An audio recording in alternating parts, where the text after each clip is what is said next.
দোয়া কবুলের 5টা শর্ত, এই কথা বলে আজকের আলোচনা শেষ।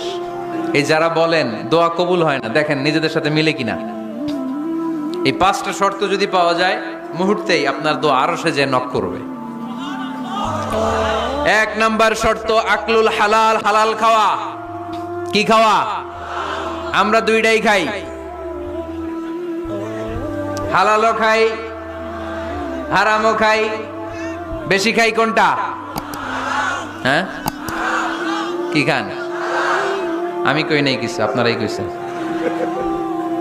নিজের উত্তরে নিজে ধরা না। হারাম খেলে তো দোয়া কবুল হয় না। লা ইয়াদখুলুল জান্নাতা জাসাদুন গুযিয়া বিল হারাম।